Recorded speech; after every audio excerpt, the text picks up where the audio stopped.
friends, welcome back to another Field and Garden podcast. It is your friend in flowers, Lisa Mason Ziegler, and I'm really glad that you're here.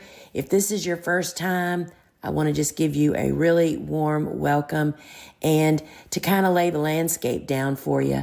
So you'll find home base for everything that we do is over at thegardenersworkshop.com, who, by the way, makes this podcast possible and available, right? And over there, you will find so many resources.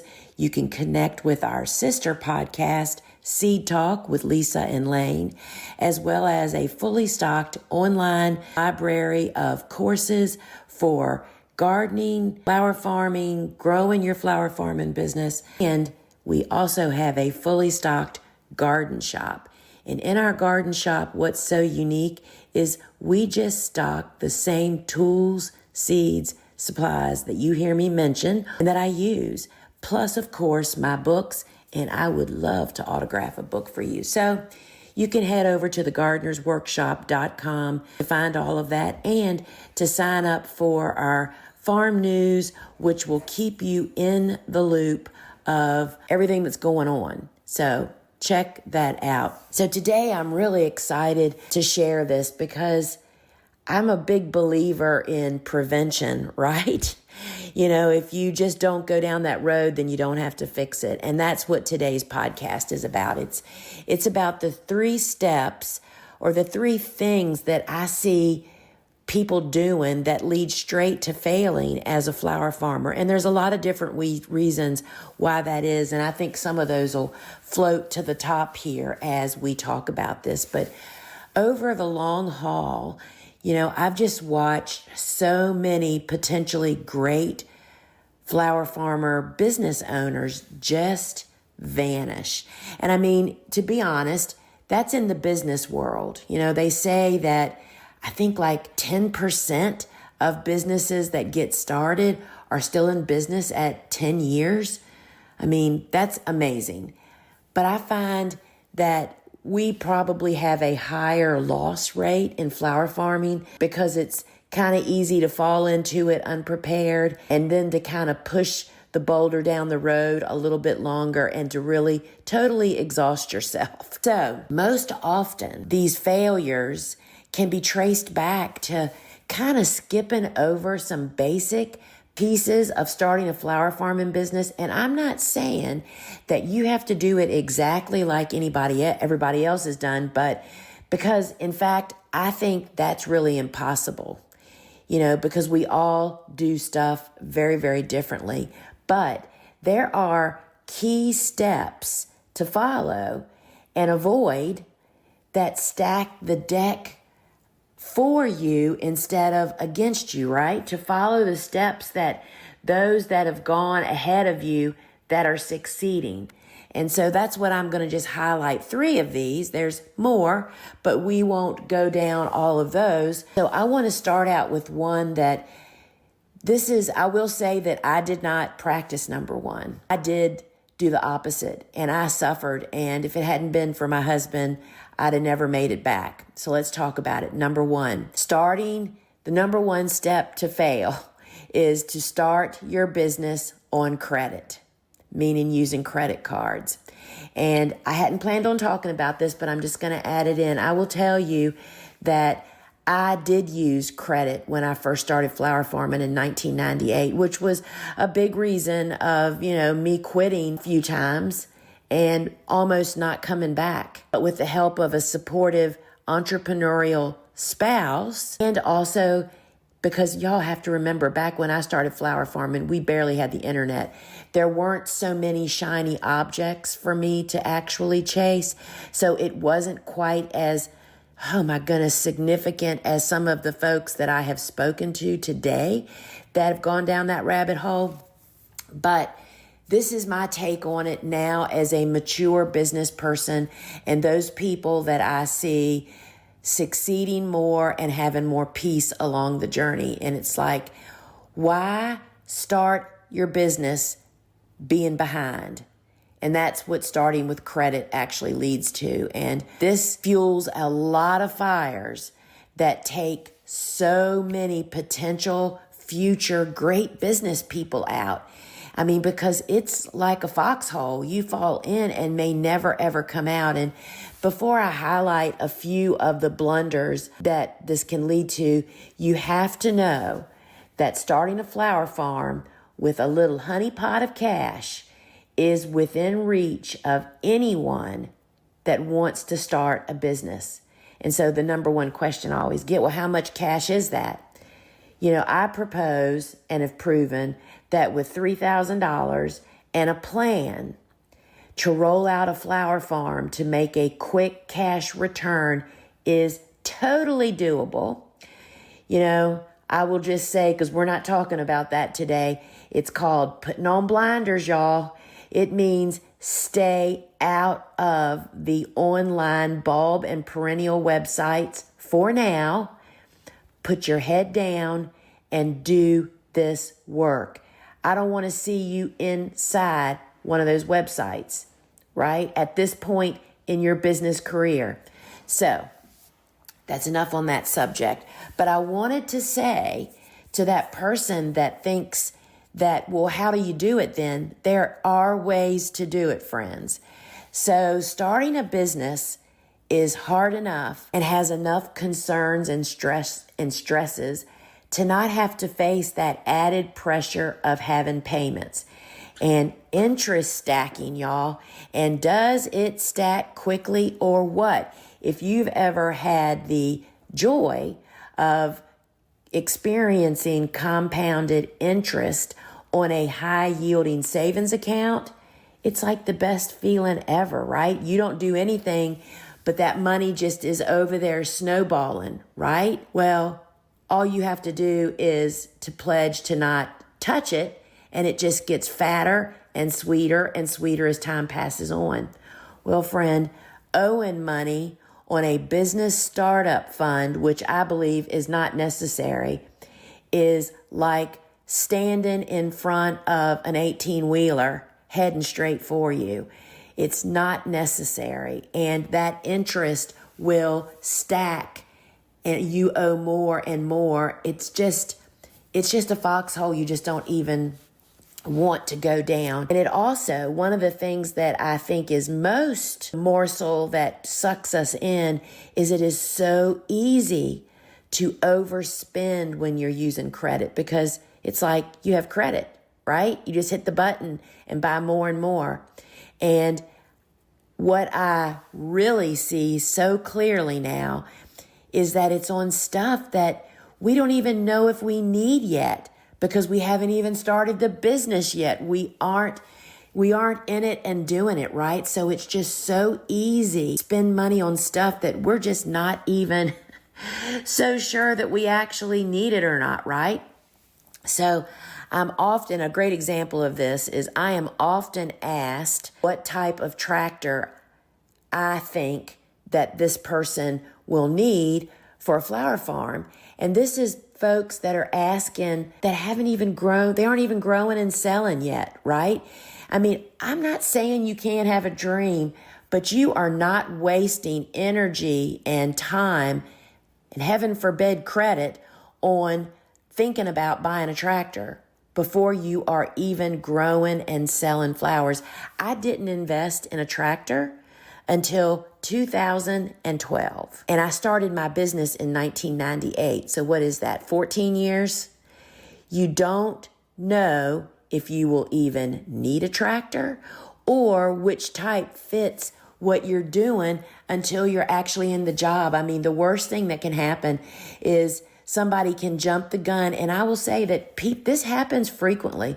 People will purchase a tractor and it doesn't even do the things that you realize once you start growing that you actually need for it to do. So the moral to this story is to start with cash. And you know, that $3,000 that I say you can start a flower farm with. And I also say and believe that $500 of that $3,000 should be set aside as the beginning of your backup fund, which is a whole nother conversation of that is like how you become a peaceful business owner. someone that can sleep at night and deal with issues besides worrying about money all the time. And so really you're starting that flower farm on $2,500. You can build a business that allows as much peace as possible. And so that's my number one, is to not start the business on credit, because it leads to all kinds of failures that you don't even, and it's kind of like it's the underlying river, creek that's running under everything that you do when you owe money. And I'm saying you do not have to owe money to start a flower farming business. So number two, rushing ahead in business. And simply said, this is putting the cart before the horse. And we see this taking folks down all the time. And this can be in a lot of different ways, and I'm going to mention a couple of them. There are just so many examples that we could give. And the tractor thing that I've already mentioned here is a great one. That is definitely putting the cart before the horse. And I'm going to mention one of the most common rushing ahead issues is bringing high investment crops on board before you are business ready for them. And there's no way we could ever do this, but I just totally wish that I had the numbers to create comparison chart of those folks that start growing high investment crops like tulips and ranunculus, and I'm picking on them because they are frequent flyers in this issue. I mean, let's face it, y'all. They are so voluptuous and gorgeous. They just suck us in. It's so intoxicating, right? But to bring these high investment crops in, how the comparison would be when they're brought in at the different stages of business and how that affects that business, right? You know, and how long those people are in business based on looking at this point of when they brought those crops in, right? So I'd have two categories, I think. One category would be the belly flop. That's exactly what bringing those high investment crops in as a newbie is. I mean, how many people here enjoy belly flops? I mean, never has anybody said that. I think that's actually done it in a true belly flop manner. And then I'd have a category of those bringing them on board after they have mastered learning how to grow commercially. And if you don't know what I mean by that, gardening and farming are so different, y'all. That was one of the biggest wake-up calls I had. That was one of my longest journeys, was figuring that all out in the beginning. But bringing them on board after you've mastered going from a gardener to a commercial flower farming person, you have learned how to get customers, you know how to harvest, you know how to package flowers, you know how to condition them, and a boatload of other random stuff that is going to be knocking you down every single day. Meaning, you know, the way that I often describe what it's like to be a business owner, this is the way that my husband and I, who he owns a business, actually he just retired, believe it or not, from a successful business that is going on beyond him, is the way that we tackle every business day is to know that you're a fire extinguisher as the business owner, and a business is nothing but a bunch of little fires all the day long, y'all. That's why you have to do everything you can to prevent as many of those fires as you possibly can. So I believe that that chart would show us that there are fewer people that are still flower farming into the years to come that brought that belly flopped. And those that follow the basic steps of just good practices, right, of starting a business, and then those unique to a flower farming business have a higher percentage of people still coming along. And I believe that this one misstep of rushing ahead and bringing high investment crops on is responsible for robbing our cut flower industry of so many great growers. Another way to look at it, this rushing ahead plunges us into the deep end of the pool before we really know how to swim. And it costs a lot of dollars for this really hard lesson to learn. And these expensive blunders, and then I want to just sideline here. If you actually partake in blunder number 1, which is to start on credit, you can multiply this expensive blunder by however much. I'm going to say 5 times the expense. If you actually, let's just say, did the tulip thing, bought them on credit, you lost them all for whatever reason. So then you still owed for them, but you have no income from them. You could just go all day on that, right? These expensive blunders are magnified in ways that we don't really see. It's like these blunders extinguish our fire, which is the rope that we have to determination to go on. And I'll tell you another piece of this is that these expensive blunders, which is usually sometimes the only thing that is really obvious to our families or the people that we cohabitate with, is that our spouses and our partners also get discouraged. And I am a strong believer that a straighter path to success is with a supportive spouse or partner. If they're not supportive of your business and what you're doing, I'm telling you, that is a mountain. I'm not sure you'll ever get that boulder up.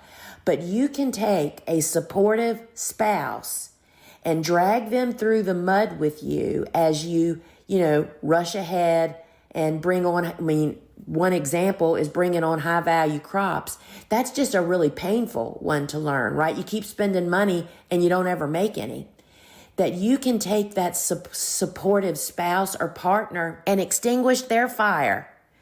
The person that is, your biggest fan and helper potentially, right? But when spending keeps happening with no return, it gets hard for everybody involved. So it's really beyond you. And here is, I think, the root of not only facing, whether you buy a tractor before you start flower farming or you rush ahead and start bringing on all of these high investment crops, or, my goodness, invest in a hoop house before you even start growing. I know people that have done this, y'all. This is what I've learned from the business world. If you can't manage your impulsive purchases, you'll never be able to manage a business. I'm going to say that again. If you can't manage your impulsive purchases and behaviors, you'll never be able to truly manage a successful business in the long run.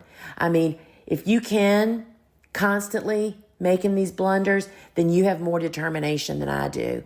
Because I'm telling you, friends, it'll take you down. Running ahead leads to unnecessary exhaustion, discouragement, overspending, and all of this extinguishes our fire to push forward and those that are in it with us, which is our family, right? All right, number 3. Number 3 is a good one. Not knowing the facts of your situation before you start. And what do I mean by this? So I will tell you, a little sideline here, that when I built Flower Farming School, the very first, the flagship course of all of our courses, the basics. So I made these 6 classes, and each class is like hours long and broken up into sessions, right? So I made the individual areas that I thought were essential to flower farming, to starting, and then also to sustain the business. And I didn't really put them in any thought through order at first. They were like 6 individual standalone classes. Well, then when I started lining them up in the course, I kept coming back and saying to myself, I want to put the thing that I think is the scariest, hardest, most foreign, very first. The first class in the course, because I am, y'all, a true believer in eating the ugly frog first. I want to get the mess over with so I can get to the good stuff, right? I want to eat the peas so I can get to the cake. I mean, that's the bottom line, right? And so in flower farming school, I took a huge risk, and it's paid off. I get comments from students about this frequently. I put the class first, that is starting and sustaining a business. It's not fun. It doesn't have pretty flower images. It's not what people think about, and it's the scariest thing that you'll face. But I put it first because it should be first, y'all. The fact gathering, and I'm going to give you some examples here that I feel like you've got to gobble that ugly frog and get it off you, that boulder off your shoulder, right? So you have to do your fact checking, and where that starts is with your localities. I mean, there's so many different counties and townships, and I mean, golly day, so many different municipalities depending on where you live. I think that the best place for you to start with is wherever the treasurer's office is for whatever kind of utility you live in or what kind of organization you live in. City, I live in a city, there's counties, there's all different kinds of things. I know that for me, where I am in the city, our treasurer's office is the go-to place. Like, you go to wherever people are going to go that want to start a business where you live. Not necessarily in your home, but just where any new business would go. And most often, they have lists that they'll provide you with, or they'll direct you to resources. And what are the things that you're wondering about? You're wondering about, for you as a grower, you're thinking about zoning. You're thinking about licensing that may be required. Do you need to pay sales tax, which is almost always yes if you're selling retail? And those types of things, you got to go do the unfun things. And that's what the whole first class of flower farming school is about. It's like how you approach that and just get rid of this, right? And so this leads to a lot of stuff. Like, for instance, for me, I knew right out of the gate that I could never have a hoop or greenhouse. And in case you aren't familiar with my situation, I live in the middle of the city of 200,000 people. When I say in the middle of the city, I mean the border of my property has houses all around it. Let's see how many houses. 1, 11, 12. I think there's 13 houses bordering my farm, right? Up against my farm. So I'm dead in the middle of the city. So it's city ordinances that those types of structures are not allowed. A grower structure, not a 10 by 10 little greenhouse for a hobby, right? And that's the rule, period. I'm not fighting City Hall. I want to be a flower farmer, not a, person that's, in the newspaper trying to fight the city. It's like, you can take the high road or the low road. That is certainly your decision.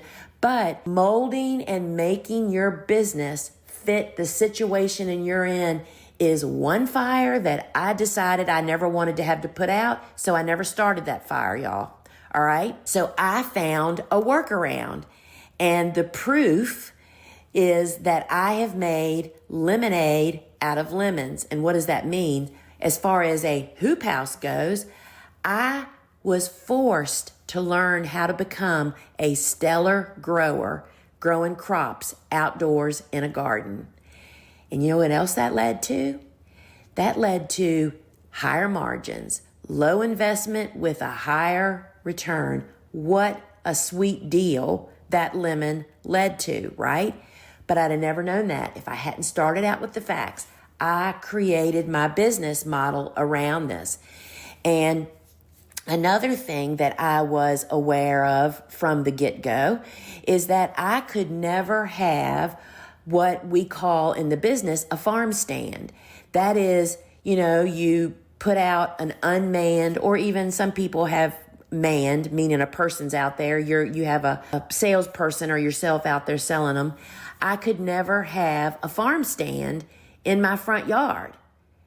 Sad news, right? I mean, I'm in the middle of the city. Who could sell more flowers ever at a farm stand than me? but it's not allowed by city ordinance. And frankly, I'm kind of glad for that, because in this close proximity with all my neighbors, what if everybody sold something from their front yard? It'd be like a big flea market instead of our homes, right? So most rules have a good reason behind it. So I knew that I could never, ever do that.